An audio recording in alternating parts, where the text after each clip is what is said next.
Hello students, अब हम लोग आज स्टार्ट करेंगे आपका फोर्थ चैप्टर एनसीईआरटी से। और फोर्थ चैप्टर होगा मैग्नेटिक इफेक्ट ऑफ करंट। ये आपकी थर्ड यूनिट में हम इसको लेते हुए जाएंगे। फर्स्ट और सेकंड यूनिट आपके इलेक्ट्रोस्टैटिक्स और करंट इलेक्ट्रिसिटी ये आज मैंने टोटल कंप्लीट कर दिए हैं। अब इसके बाद जो आपके नेक्स्ट लेक्चर्स आएंगे वो किस यूनिट पर जाएंगे? Magnetic effects of current. Magnetic effect of current की आप जैसे ही चर्चा शुरू करते हैं, जैसा कि नाम बता रहा है, कहीं ना कहीं आप क्या पढ़ते हुए जा रहे हैं?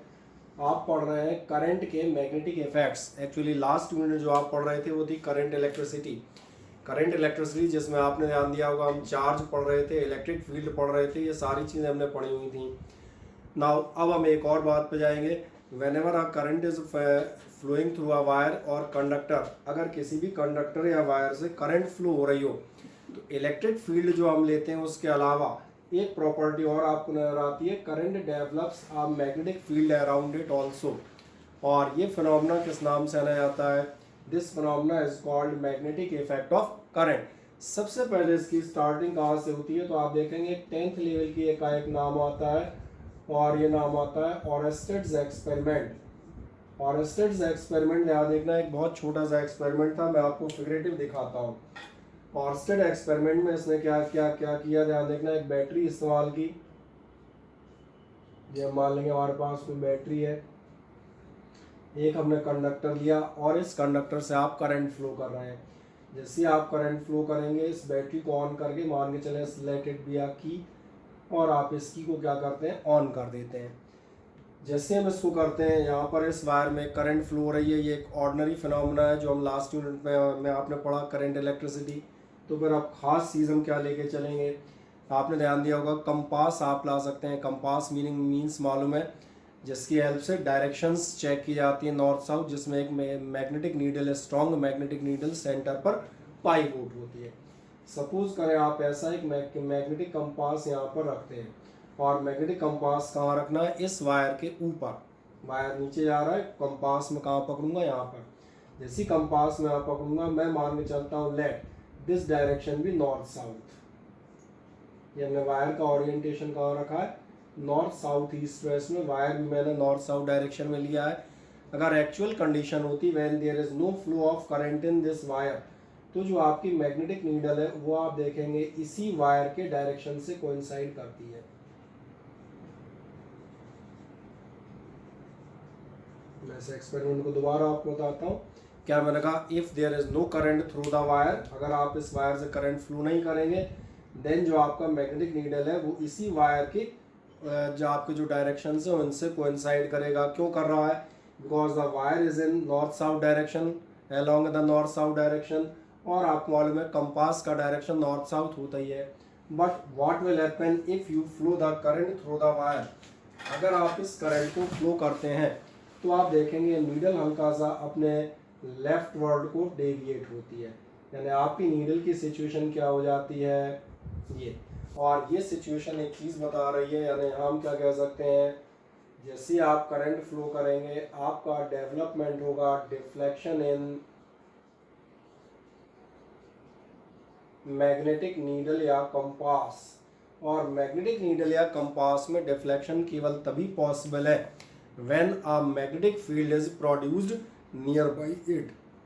और अगर मैग्नेटिक फील्ड प्रोड्यूस हो रही है तो कहाँ से आ रही है? ये भी ऐसा एक्सपेरिमेंट समझ में आ रहा है, it is due to this wire. तो ये प्रैक्टिकल फिनोमेना था जिससे हमें ये समझ में आया कि आपकी मैग्नेट जो करंट है उससे मैग्नेटिक फील्ड डेवलप की जा सकती है। फर्दर इस एक्सपेरिमेंट का एक और पार्ट था, ओवरऑल हम लोग समझ लेते हैं और कॉमन सेंस है। अगर आप इन बैटरीज को इन्वर्ट करें, बैटरी की आप पोलरिटी अगर आप चेंज करेंगे, बैटरी की पोलरिटीज इन्वर्ट कर देंगे, then the direction of current will become opposite. फिर करंट का डायरेक्शन कैसा हो जाएगा? जैसे मैं इस फिगर में हाथ घुमा रहा हूँ क्लॉकवाइज, तो ये जो आपका मैग्नेटिक नीडल इस साइड डिफ्लेक्ट हो रहा था, now it will deflect right words. तो दोनों डिफ्लेक्शंस ये भी बताते हैं कि आपके मैग्नेटिक फील्ड का जो डायरेक्शन है, पहली बात तो मैग्नेटिक फील्ड तो करंट पर डिपेंड कर ही रही है, करंट के फ्लो होने पर ही डेवलप होती है। और दूसरी खास बात, ये जो मैग्नेटिक फील्ड है इसका डायरेक्शन भी किस बात पर डिपेंड करता है? It depends on the direction of current. Further एक लास्ट चीज, अगर आप इस करंट की वैल्यू को बढ़ाएं, मैं मान के चलता हूँ यहाँ बैटरी की स्ट्रेंथ बढ़ाएंगे, यानी कि आप इस सर्किट में करंट बढ़ाएंगे और करंट जैसे ही बढ़ाएंगे तो आपको नजर आएगा द डिफ्लेक्शन इंक्रीजेज। तो ये भी समझ में आएगा द इंटेंसिटी या strength of the magnetic field that depends on the current. If you are increasing the current, in that case the deflection or the intensity of magnetic field which is deflecting this compass that increases। तो एक general idea हमें इस ढंग से magnetic field का आपको हो जाता है। क्या जनरल आइडिया हुआ? नंबर वन, जो मैं एक बार फिर से रिपीट कर देता हूँ 1 मिनट के अंदर, जो मैंने आपसे कहा, एक मैग्नेटिक कंपास हम प्लेस करेंगे। कहाँ प्लेस करेंगे? Along a straight line conductor which is oriented along the north south direction। When you flow a current through this wire, then a deflection in the magnetic needle or the magnetic compass is observed, which represents that there is the existence of some sort of magnetic field nearby this compass, and definitely this magnetic field develops due to the flow of current in this conductor। Now next thing, if you are changing the polarity of these cells, अगर आप polarity change करते हैं, that means if you are flowing the current in opposite direction, then the direction of deflection reverses also, ये भी आपका reverse हो जाएगा। And the third thing, if you are increasing the magnitude of the current, in that case the deflection will increase. तो तीन चीजों से क्या फाइनल रिजल्टेंट आएंगे? Number one, due to the presence of current magnetic field develops, the direction of magnetic field depends on the direction of current, and the strength or intensity of magnetic field that also depends on the strength or magnitude of current। अब इन चीज़ों को लेकर हम actual physics की तरफ बढ़ते हैं। इस एक्सपेरिमेंट के बाद जो एक्चुअल चीज़ अपने पास आती है, वो एक्चुअल चीज़ हमारे पास आती है, आप देखेंगे, दैट इज कॉल्ड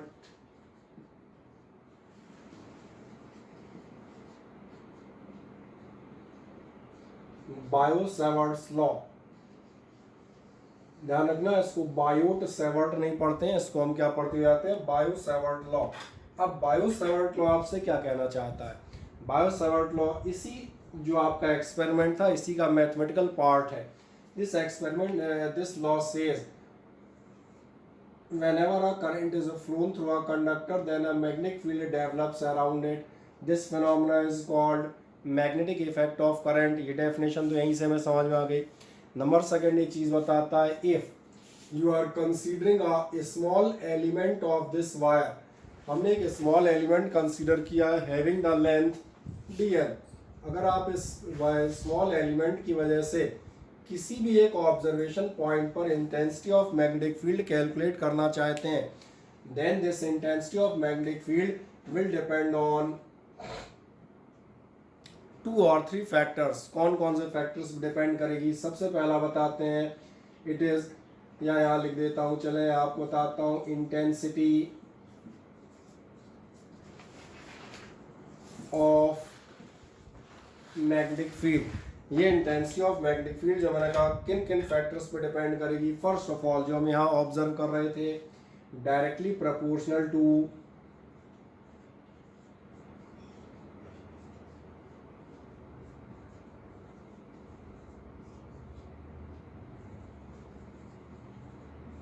करंट। ये तो वैसे ही क्लियर है, आपका इंटेंसिटी ऑफ मैग्नेटिक फील्ड काय के प्रोपोर्शनेट होना चाहिए द अमाउंट ऑफ करंट। और dB मैंने इसलिए लिया है because from a very small sized element जो आपकी इंटेंसिटी आएगी वो भी मैंने कितनी मानी है? Small part of intensity, that is dB। Next thing आप देखेंगे, that will be directly proportional to the length of the conductor. इसमें मैं आपको बताऊंगा, ये आपका डायरेक्टली प्रोपोर्शनेट होता है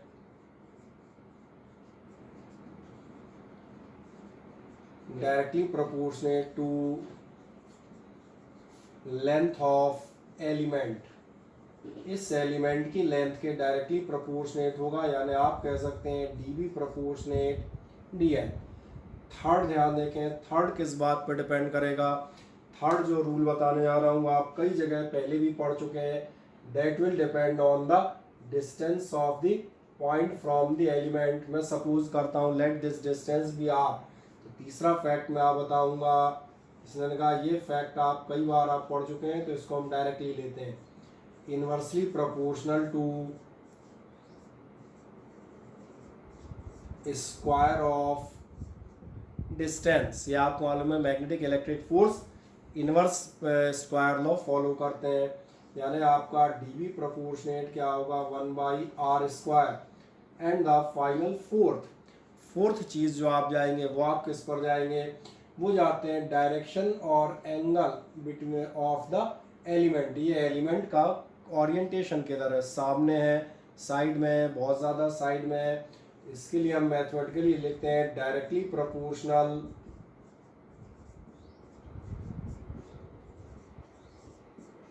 to the sine of angle. ये साइन ऑफ द एंगल के प्रोपोर्शनेट है, किस चीज के प्रोपोर्शनेट है, sine of the angle between the direction of current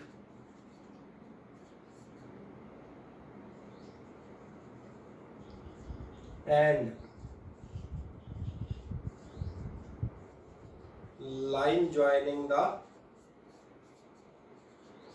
point. यानी अब यहाँ पर ध्यान से देखें, एक सेकंड में इसको और मैथमेटिकल लिख दूं, यानी dB प्रोपोर्शनेट आप क्या लिखेंगे, आप लिखते हैं dB प्रोपोर्शनेट साइन थीटा। इसका मतलब आप यहाँ चेकआउट करेंगे, आपके पास 4 फैक्टर्स हैं। फिर मैं स्टार्टिंग में बताता हूँ Biot Savart's law. First line, the definition from either this or that, whenever a current is flown through a conductor, a magnetic field develops nearby it. Number 1. Number 2, according to Biot-Savart's law, the intensity of magnetic field due to a small element at any point P, किसी भी point P पर small element से develop होने वाली magnetic field किन बातों पर depend करती है। First of all, it is directly proportional to the amount of current, magnitude of current, that means dB proportionate I। जितनी ज़्यादा करंट फ्लो करेंगे that much stronger magnetic field will be there. Second one, directly proportional to the length of the element. इस small element की length के proportionate होगी, यानी dB proportionate dl। Longer the element greater will be the magnetic field. Third one, ये well known fact है, inversely proportional to the square of the distance of the point, dB proportionate 1/r²। And final आपको बताऊंगा, it depends on the orientation of the point also. Orientation में कैसे depend करता है, it is proportional to the sine of the angle, sine of the angle theta. कौन सा angle, which is form between the direction of current, ये देखें, and the line joining the point. इन दोनों के बीच में जो एंगल बन रहा होगा, direction of current and the line joining the point, इन चारों के प्रोपोर्शनेट होगा। यानी अब हम क्या काम कर सकते हैं, इन चारों चीज़ों को हम एक बार में कंबाइन कर सकते हैं। क्या ये आपको चीज़ समझ में आती है? अगर हम इन चारों को कंबाइन करेंगे, अब मैं सॉरेस्टेड एक्सपेरिमेंट को हटा लेता हूँ। सिंपली अब आपको कुछ नहीं करना है, बहुत ध्यान से इधर देखिएगा, इसके आगे की ज़्यादातर चीज़ें आपको डायरेक्टली समझ में आएंगी। 4 फैक्टर्स हमारे पास मौजूद हैं, ये फैक्टर नंबर 3 और ये फैक्टर नंबर 4। आप इन चारों को एक साथ लेंगे तो आप क्या कह सकते हैं, 10 dB proportionate I dl sin theta and inversely proportional square of the distance। of course अगले स्टेप में हम कहाँ जाएंगे, dB is equals to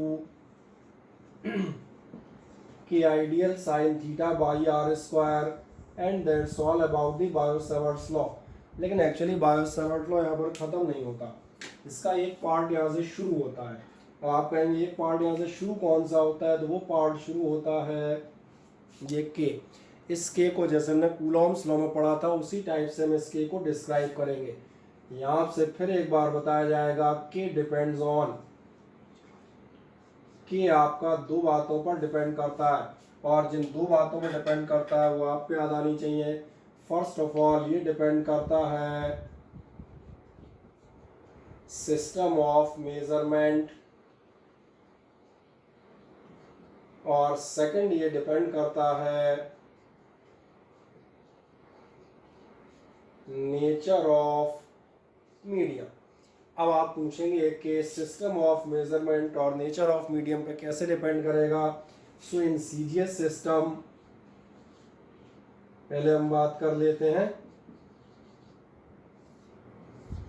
about the system of measurement. अगर आप सीजीएस सिस्टम में हैं तो फिर आप देखेंगे आपका k इज इक्वल्स टू होता है 1। लेकिन अगर आप एसआई सिस्टम में हैं तो फिर के इज इक्वल्स टू होता है, पहले आप इलेक्ट्रिसिटी 1/4 पाई लेते थे, लगभग वही चीज़ है, ये होता है μ/4 pi. Now the question what is mu. तो इलेक्ट्रिसिटी में आपको याद होगा एप्सिलॉन होता था absolute electrical permittivity of the medium, and similar word is there, this mu is the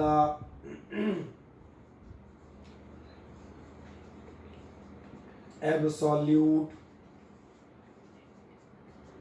magnetic permeability. और याद रखेंगे किसी भी मीडियम के लिए सही है। अब आपको एक छोटी सी बात और याद आनी चाहिए, in case of free space, यानी जब आप एयर या वैक्यूम लेते थे तो हम एप्सिलॉन को डिपेंड करते थे एप्सिलॉन नॉट से। एप्सिलॉन नॉट का मतलब ये मीडियम क्या है, फ्री स्पेस है। तो यहाँ पर ये भी बताता हूँ फॉर फ्री स्पेस, अगर मैंने कहा आप क्या ले रहे हैं, फ्री स्पेस ले रहे हैं, तो आप इसको काय से लिखते हुए जाएंगे, आप इसको लिखते हैं म्यू नॉट से। इसलिए ध्यान देखना फ्री स्पेस में मैं इस लॉ को दोबारा लिखता हूँ, ये आपको बताता है dB इज इक्वल्स टू के। सीजीएस सिस्टम जनरली यूज नहीं करते, हम एसआई में जाएंगे, μ/4 पाई, और चूंकि मैं आपके लिए फ्री स्पेस ले रहा हूँ दैट्स वाई μ0/4 पाई। μ0/4 पाई क्या है, एब्सोल्यूट मैग्नेटिक परमिएबिलिटी ऑफ, और नॉट बता रहा है ऑफ फ्री स्पेस, और साथ में क्या होंगे ideal sine theta by are square, यानी ideal sine theta by are square. अगर आप चाहें तो इसको ऐसे भी लिख सकते हैं 10-7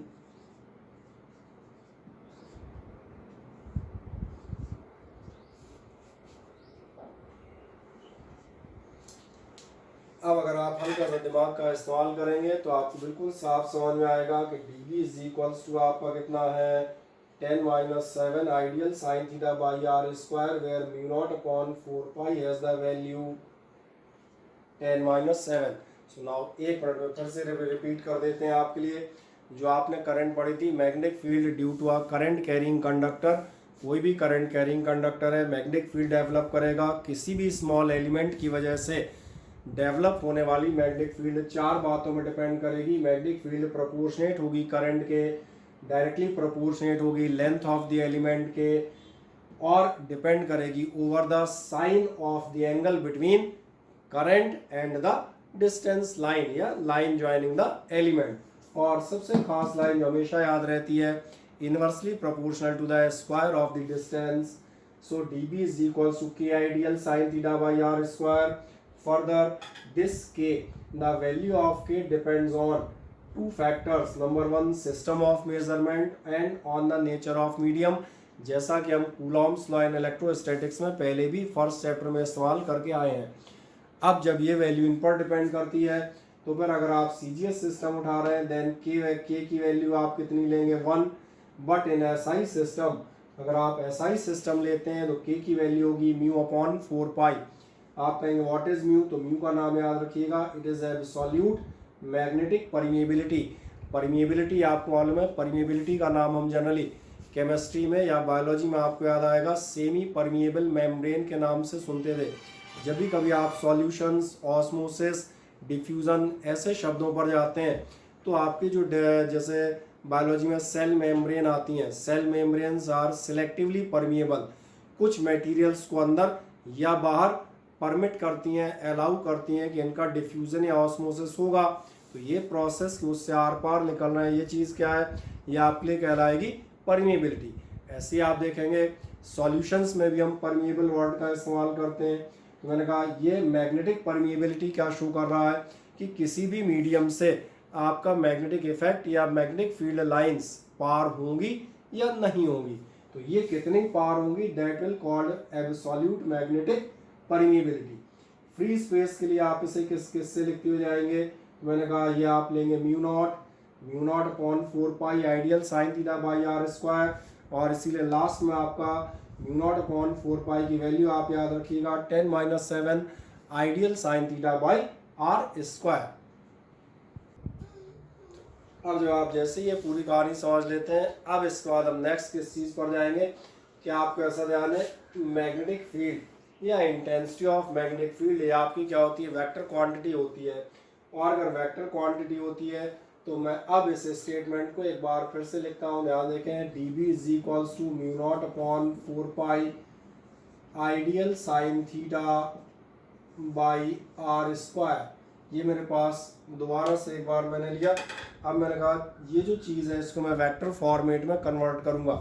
अगर आप हल्का सा ध्यान देंगे वेक्टर फॉर्मेट के लिए तो क्या आपको यहाँ पर ये साइन थीटा नज़र आ रहा है। और अब आपको एक छोटी सी बात फिर से याद दिला देते हैं जो हम इलेक्ट्रिसिटी में भी इस्तेमाल कर रहे थे, ये आपको तुरंत याद आना चाहिए। Vector A dot vector B is equals to A B cos theta and vector A cross vector B is equals to A B sine theta N cap. Actually ये मैंने इसलिए याद दिलाए, this equation this derivation is in the form of format of sine theta, that's why. And moreover the left hand side it is a vector quantity. आपको मालूम है dot product था scalar product because the product dot product of two vectors is a scalar, जबकि cross product of two vectors is a vector and in the form of sine theta. इस चीज़ को अगर हम इस्तेमाल करते हैं, लेफ्ट पर हमारे पास वेक्टर भी है और राइट हैंड साइड पर साइन थीटा भी है, इसका मतलब this expression can be expressed in form of cross product. आए क्रॉस प्रोडक्ट में मैं इसको लेके चलता हूँ। मैं आपसे कहूँगा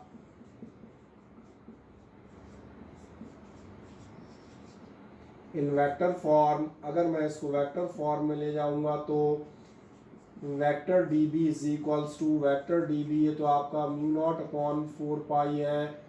आई आपको मालूम है स्केलर होता है, आर स्क्वायर स्केलर हुआ। ये आपका वेक्टर डी एल, क्योंकि इससे हम डायरेक्शन ऑफ करंट या उसका चेक कर रहे थे। अगर ये वेक्टर डी एल आ रहा है तो फिर एक सवाल और आता है, साइन थीटा तो क्रॉस में आ जाएगा, इसका क्रॉस किससे करोगे? क्रॉस करने के लिए तो कुछ है ही नहीं। क्या आप ऐसा बता सकते हैं ऐसा कौन सा नंबर है जिससे इनटू करने पर वापस वही नंबर आ जाए? फॉर एग्जांपल मैं आपसे बात करता हूँ 5 किससे मल्टीप्लाई करूँगे? 5 का 5 ही बना रहे, सही है 1। इसीलिए फिजिक्स में वेक्टर अलजेब्रा में आपके पास यूनिट वेक्टर का कंसेप्ट मौजूद है। तो ध्यान से देखें, मैं डीएल का क्रॉस करूँगा यूनिट वेक्टर से, और यूनिट वेक्टर आपको मालूम है vector R cap. Vector R cap, R cap आपको मालूम है इट में भी आई कैप, एक्स एक्सिस हो सकती है आर, वाई एक्सिस हो सकती है जे कैप, इट में Z axis that means the K cap, that will depend on the orientation of the wire. तो वो मुझे नहीं मालूम अभी फिलहाल क्या ओरिएंटेशन है, तो मैंने क्या कहा vector R cap that's my unit vector.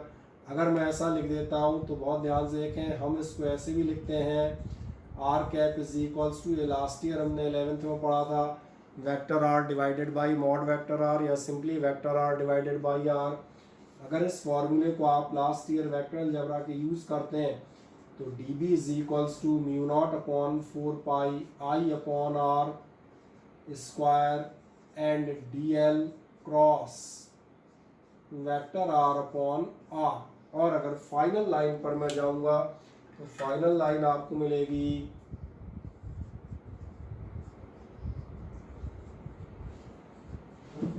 Mu naught upon 4 pi I upon R cube D L cross vector R. इसका मतलब ये हमारा फाइनल फॉर्म हो जाता है vector form of the Biot Savart's law. और a vector format of Biot Savart's law एक चीज़ और बता देता है, ये क्या बता सकता है? नंबर 1 चूंकि वेक्टर है तो कहीं ना कहीं डायरेक्शन रिप्रेजेंट करेगा। डायरेक्शन के लिए मैं आपको फिर से एक बार याद दिलाता हूँ, ये पहले भी मैंने याद दिलाया है, A B sine theta N cap. N cap आपको बताया जाता था it is the unit vector which represents the direction of cross product. ये डायरेक्शन ऑफ क्रॉस प्रोडक्ट कहाँ होता है? हमेशा परपेंडिकुलर टू द प्लेन। जिस प्लेन में भी आपके वेक्टर्स होंगे ये हमेशा उसके परपेंडिकुलर होगा, number 1।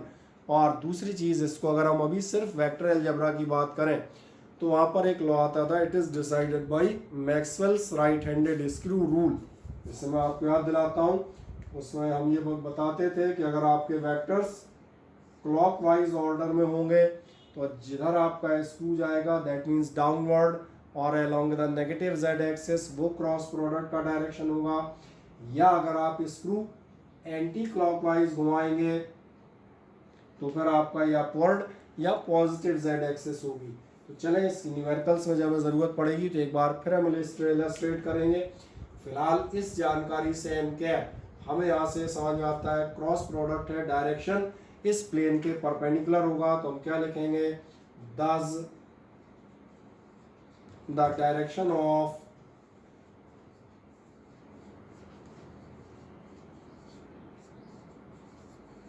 magnetic field will be perpendicular ऐसे में लिख देता हूँ will be perpendicular to both, या both के बजाय मैं लिख देता हूँ plane containing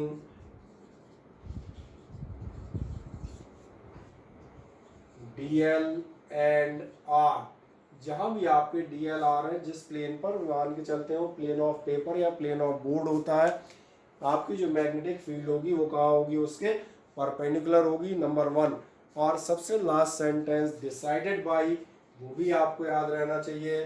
बाद में हम इसमें फिर कुछ और लॉज भी बताएंगे, अभी फिलहाल हम कहते हैं decided by Maxwell's right hand screw rule. इस रूल की जब आप बात कर रहे हैं राइट हैंड स्क्रू रूल की, ये मैंने कहा ये वेक्टर अलजेब्रा का मैथमेटिकल रूल है। अलावा इसके जब हम आगे जाएंगे तो इसके दो एग्जांपल्स करने के बाद मैं इसके लॉज भी डिस्कस करूंगा। ये right hand rule, right hand palm rule और ऐसी चीज़ों से आपके अदर रूल्स से भी आप इसकी डायरेक्शन कैलकुलेट करते हैं जो फिजिक्स के रूल दिए जाते हैं, फ्लेमिंग्स राइट हैंड रूल सरीखे। अभी फिलहाल मैंने कहा अभी तो आप केवल मैथमेटिकल डायरेक्शन देख लें। Thus the direction of this magnetic field will be perpendicular to the plane and it can be decided by Maxwell's right handed screw rule. Maxwell's right handed rule fundamental rule है जिससे हमेशा आपके direction निकल आया करेंगे। अलावा उसके जो मैंने कहा राइट हैंड पाम रूल सरीके कुछ और प्रैक्टिकल रूल भी हम आगे आने वाले लेक्चर्स में डिस्कस करते हुए जाएंगे ताकि आप किसी भी कंडक्टर की इंटेंसिटी आसानी से कैलकुलेट कर सकें। तो अब मुझे लगता है ये आपको समझ में आता होगा। Ideal sine theta by are square, मैंने इसको इस A B sine theta N cap के अकॉर्डिंग किस में कन्वर्ट कर दिया है, क्रॉस प्रोडक्ट में। तो ये वेक्टर फॉर्म ऑफ आप बायो-सैवर्ट्स लॉ तैयार रखिएगा, ये आपके एग्जाम्स में अक्सर पूछा जाता है, Biot Savart's law and its vector form. Okay, जब बायो-सैवर्ट्स लॉ आप कंप्लीट कर लेते हैं उसके बाद अपने पास एक और क्वेश्चन आता है छोटा सा, और वो आता है definition of 1 ampere of current. मैं बताता हूँ definition of 1 ampere of current. आप कहेंगे तो हमने करंट इलेक्ट्रिसिटी में डिफाइन की थी, Q is equals I is equals to Q upon T, 1 coulomb charge in 1 second, then it is 1 ampere current. ठीक है, अब अलग अलग यहाँ से इस चैप्टर में कई सारे फिनोमेना के बेसिस में हम 1 एम्पियर करंट के लिए कई सारी डेफिनेशन देते हुए जाएंगे। जैसे आपसे कहा जाता है यूनिट ऑफ करंट या 1 एम्पियर करंट को आप डिफाइन करें on the basis of Biot Savart's law. अब बायो-सैवर्ट्स लॉ के बेसिस पे आप 1 एम्पियर करंट कैसे डिफाइन करेंगे, पहले बायो-सैवर्ट्स लॉ लेते हैं। आइए देखें बायो-सैवर्ट्स लॉ क्या कहता है। बायो-सैवर्ट्स लॉ कहता है dB इज इक्वल्स टू होती है 10-7 ideal sine theta by are square. क्या ये समझ में आता है, तो हमने पढ़ लिया। थोड़ी देर के लिए आप एक चीज मान चले, लेट, मैंने मान लिया if dl is equals to 1 metre, r is equals to 1 metre, theta is equals to 90 degree and dB is equals to 10-7 tesla. और ये आपको 10 से याद है, इनमें मैग्नेटिक फील्ड की यूनिट क्या होती है आपकी, टेस्ला। देखिए ध्यान से मैंने क्या मान लिया है, DL R sine theta, theta के लिए 90 माना, साइन 90 भी 1 और dB 10-1 टेस्ला, सॉरी 10-7 टेस्ला। जैसे आप ऐसा सपोज करेंगे तो फिर आपको क्या मिलेगा, देन dB की जगह आप रखते हैं 10-7 is equals to 10-7 I DL sine 90 upon R square 1 square. जैसे आपने कंप्लीट किया सारी चीज़ें कैंसिल आउट हो जाएंगी, यानी आपको क्या मिल जाएगा, you will get I is equals to 1 ampere. तो फिर सवाल आता है 1 एम्पियर करंट कौन सी करंट है। अब मैं यहाँ डेफिनेशन लिखता हूँ, लगभग रफली समझ में आ रहा है 1 एम्पियर कौन सी करंट है कि आप 1 मीटर लॉन्ग कंडक्टर से फ्लो करें, कितने डिस्टेंस पर आप लें, 1 मीटर पर, 90 डिग्री पर, इतनी मैग्नेटिक फील्ड 10⁻7 टेस्ला आपको मिले। अब इस डेफिनेशन में राइट अप करता हूँ, फिर उसके बाद में इसकी एक एक चीज़ समझाऊंगा। यहाँ पर आप कहते हैं 10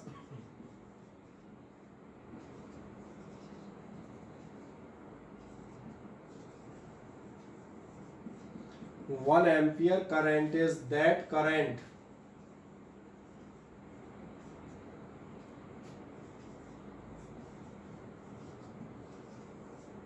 on flowing which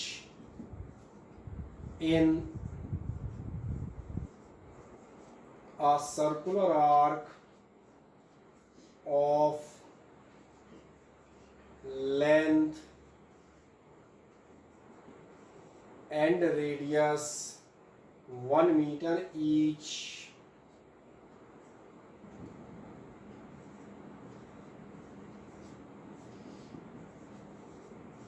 a magnetic field of 10⁻7 Tesla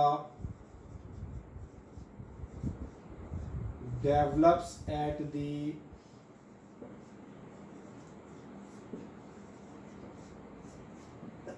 centre of arc. अब आप सोचेंगे इसमें सर्कुलर लूप और आर्क कहाँ से घुस गए। एक्चुअली ध्यान देखें, मुझे क्या करना था, अगर 1 एम्पियर करंट चाहिए तो मुझे एक ऐसा वायर चाहिए, एक ऐसा कंडक्टर चाहिए जिसकी लेंथ 1 मीटर हो।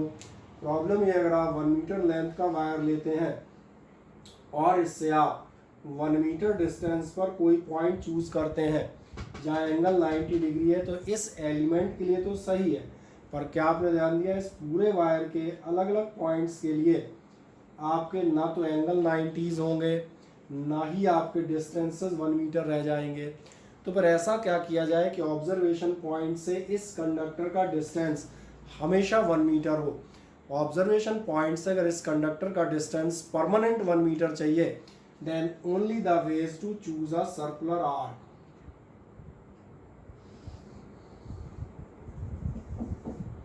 ये आप देखेंगे अब की बार मैंने चूज किया है एक सर्कुलर आर्क चूज किया है। कितनी लेंथ ले ली, 1 मीटर।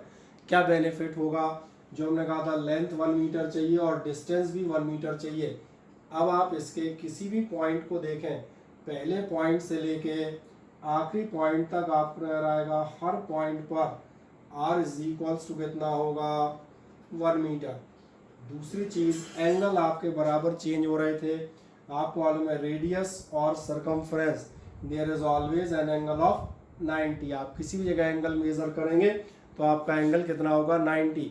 इसीलिए हमने यहाँ पर वायर या कंडक्टर की जगह, स्ट्रेट लाइन कंडक्टर की जगह क्या चूज किया, सर्कुलर लूप। और इसलिए हमारी फाइनल डेफिनेशन क्या होगी, 1 ampere current is that current.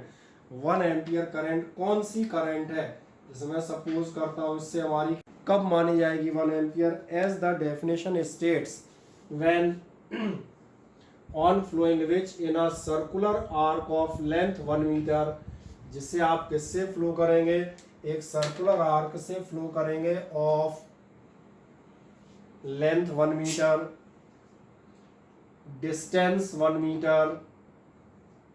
Point आपका कहाँ पर मौजूद है, 1 मीटर पर। एंगल आप देखेंगे अपने आप 90 हो चुका है, सारी कंडीशन सेटिस्फाई हो गई। और जब ये सारी कंडीशन सेटिस्फाई हो गई तो last line, magnetic field of 10⁻7 Tesla. इस पॉइंट पर कितनी मैग्नेटिक फील्ड आएगी, 10⁻7 टेस्ला। और ये पॉइंट है कौन सा, तो ये पॉइंट है आप देखेंगे centre of the arc. Field of 10⁻7 Tesla develops at the centre of the arc. इस तरह से आप देखेंगे हमारे लिए ये बायो-सैवर्ट्स लॉ यहाँ पर कंप्लीटली समाप्त होता है। अब बायो-सैवर्ट्स लॉ के दोनों तीनों एस्पेक्ट्स आप अच्छे ढंग से एक बार पढ़ लें। इसके बाद हम जो है अगले लेक्चर में हम लोग कवर करेंगे इस बायो-सैवर्ट्स लॉ के 2 से 3 एप्लीकेशंस। और एप्लीकेशंस में आप बताता हूँ, हम लोग कैलकुलेट करेंगे मैग्नेटिक फील्ड। मैग्नेटिक फील्ड हम सबसे पहले जहाँ कैलकुलेट करेंगे वो आपका होगा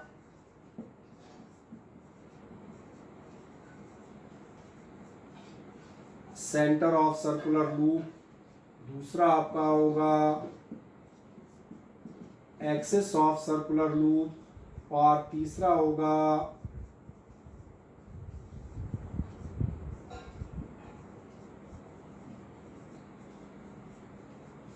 स्ट्रेट लाइन कंडक्टर। लेकिन इन तीनों डेरिवेशंस के लिए जो हमने कहा अब इसके बाद स्टार्ट होंगे, this part of the physics is mostly derivative. तो फर्स्ट ऑफ ऑल आपको क्या करना है, आपको इस बायो सवर्ट्स लॉ की बारीकियां बहुत ध्यान से सीख लेनी है। डायरेक्शन क्या है, vector dl, cross vector r है, परपेंडिकुलर है, म्यू नॉट अपॉन 4 पाई की क्या वैल्यू है, एटसेट्रा। तभी हम इन 3 डेरिवेशंस को इसके बाद यहाँ से ट्राई करते जाएंगे। तो नेक्स्ट लेक्चर जो हमारा बेस होगा वो इनमें से कम एटलीस्ट एनी 2 डेरिवेशंस को कवर करता हुआ जाएगा। ठीक है।